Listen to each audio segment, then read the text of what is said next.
We will be giving away Welkin Moon when we hit 4,000 subscribers, and again in 5,000 subscribers, because why not? I want you to have Farina or Riotously, so please subscribe and drop your UID and server. Alright, travelers, we are already deep into the Genshin 5.5 beta cycle, and you know what that means? It's time for some big changes. Usually, by this point, we see some of the most significant adjustments to new character kits. And honestly, I was expecting massive tweaks to both Varesa and Iansan. But surprise, surprise, this beta update was not what I expected at all. Instead of the usual massive nerfs and buffs, the changes were small but impactful, and they could very well be the final tweaks before release. So let's break it all down. Before that, save up to 23% on loot bar. Select a pack you want and just enter your UID and server, and the Genesis Crystal will be delivered within few seconds. It's totally safe, as I personally used to give out Welkin Moon. Check out loot bar now, link in description. First up, Varesa got some tweaks, but don't panic. She's still looking really strong. Her base stats were adjusted slightly. Lower base def, higher base ATK. This is great for her since she scales heavily with ATK. But that's not all. Some of her motion values got nerfed, specifically on her charge attacks and skill damage, both unbuffed and buffed versions. Now, this might seem like a straight nerf, but here's where it gets interesting. To compensate, both of her passives were buffed, and they're actually better than before. Her A1 passive used to give a simple plunge damage bonus in her fiery passion state. Now, instead of just a damage bonus, it straight up increases the raw plunge attack multipliers. Plus 60 motion value for a normal plunge. Plus 150 motion value for a plunge inside Fiery Passion.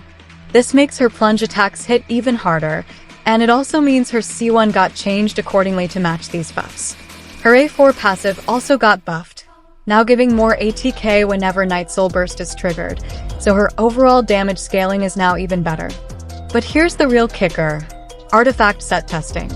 There's a brand new artifact set releasing in patch 5.5, specifically designed to buff plunge damage. So, naturally, everyone assumed this would be Varesa's best in slot. But according to early calculations, it's actually not drastically ahead of other sets. The new set only buffs plunging attacks, but Varesa still does significant damage with her skill and charge attacks. This makes Obsidian Codex still extremely valuable, even though its two-piece effect isn't up 100% of the time.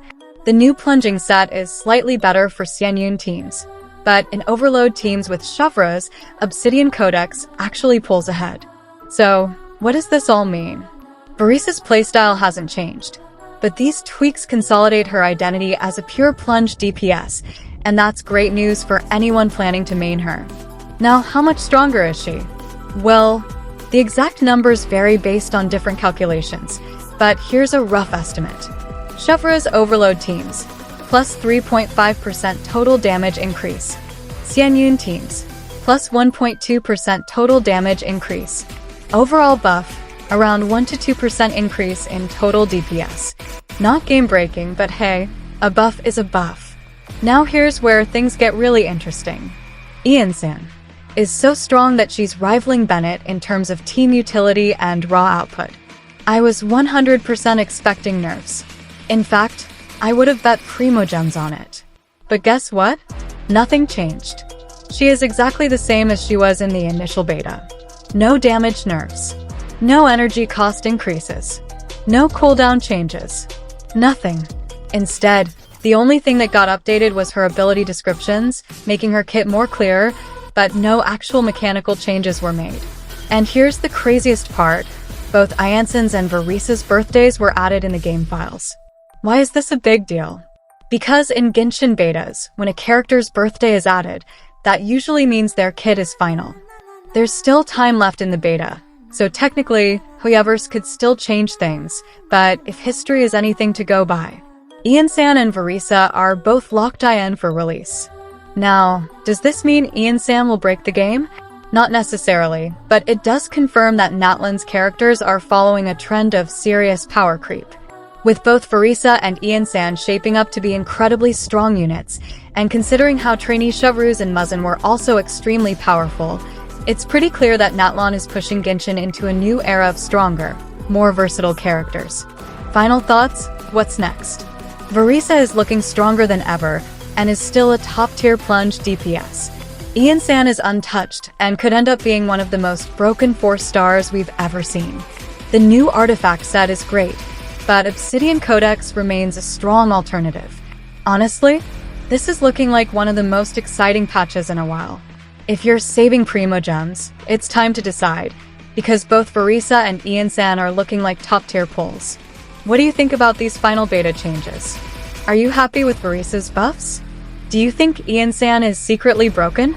Drop your thoughts in the comments, and don't forget to like, subscribe, and turn on notifications so you don't miss out on future updates. Oh, and if you made it this far, I'm giving away a welcome moon when we hit 4,000 subscribers. So hit that subscribe button and stay tuned for the next video. See you next time, travelers.